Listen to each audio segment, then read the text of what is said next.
So how does a community hold on to its history? I mean, really hold on to it? How do you make sure that the people who built everything don't just fade away? We're going to look at a landmark book that tries to do just that, and the incredible story of one of its architects, a man whose own life is a perfect example of its mission. And this quote right here, this is the driving force behind the publication Singapore Tamils 200. This isn't just a book, it's a mission. It's about correcting the record and giving a voice to people who might have been lost to time. And that phrase, forgotten champions, that's really the heart of it all. The book's goal is pretty straightforward, but at the same time, it's absolutely monumental. It's to document the lives of 200 key individuals. We're talking about intellectuals, business leaders, social organizers, people whose work totally shaped the Singaporean Tamil community, but whose stories, for whatever reason, just haven't been told as loudly as they should be. And what's really cool is how they approach this. They define Tamil not by bloodline or where you were born, but by what you did.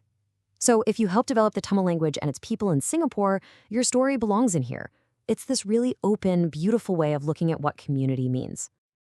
And this is where it gets really personal. One of the editors of this incredible book is Professor A. Veeramani. And see, he's not just documenting these champions. In so many ways, he is one. His life is basically a walking, talking testament to the book's entire theme. To really get why this project is so personal for him, you have to go right back to the beginning. Professor Veeramani's story as a community builder, it didn't start from a place of privilege. No, it started with some really profound hardship and loss. I mean, just look at this timeline of his childhood. It's relentless. He's born in Singapore, and just 6 months later, his father passes away. At age 5, his family has to move to a village in India to escape political turmoil. And while he's there, he loses his older sister. He comes back to Malaysia a few years later, and then at 11 gets put into an English school without knowing a single word of English. Can you imagine? It was a childhood just defined by one challenge after another. But sometimes even in the toughest situations, the right people can change everything. For young Veeramani, a few key mentors and institutions saw something in him, and they completely altered the path he was on. He found these pillars of support in a few critical places. First, there were family friends who insisted he get an English education, because they saw it as his ticket to a better future.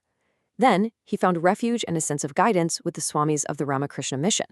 And then crucially, there was his Tamil teacher, a Mr. Kasavan, who saw his potential and basically steered him toward a life of serving others.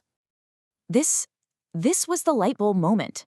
This single idea, something that came out of his conversations with his teacher, became his life's mission. He realized that empowering the next generation, especially bright, talented kids, was the secret to uplifting the whole community. It wasn't just a nice thought. It was a genuine call to action. And believe me, he acted on it. Armed with a first-class education that he fought so hard to get, and this powerful new mission, Veeramani threw himself into becoming this tireless community builder. His work with the Tamils Representative Council back in the 80s was just extraordinary. He didn't just start a small tutoring program, he built a massive educational network and trained 600 volunteer tutors. He didn't just form a little youth club, he built a youth wing that was 1,500 members strong, all while promoting Tamil language and culture through the arts. And the impact of all this? Let this number just sink in for a second. 25,000. That's how many Tamil students got the academic help they needed to pass their exams because of his programs. This wasn't just volunteering, this was changing the destiny of a generation, one kid at a time. And he was just getting started. He then takes on this struggling Singapore Tamil Youths Club and completely revives it. He sets up branches all over the country, launches a drama series, publishes a magazine, and even starts publishing biographies of community elders.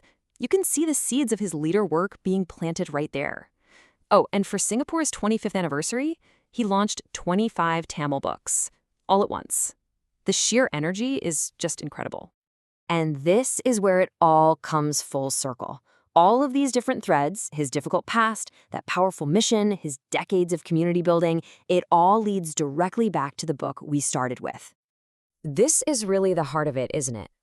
The boy who so easily could have been just another forgotten statistic lost to hardship, he grew up to become the man whose life's mission is to make sure that no one else's important story gets forgotten either.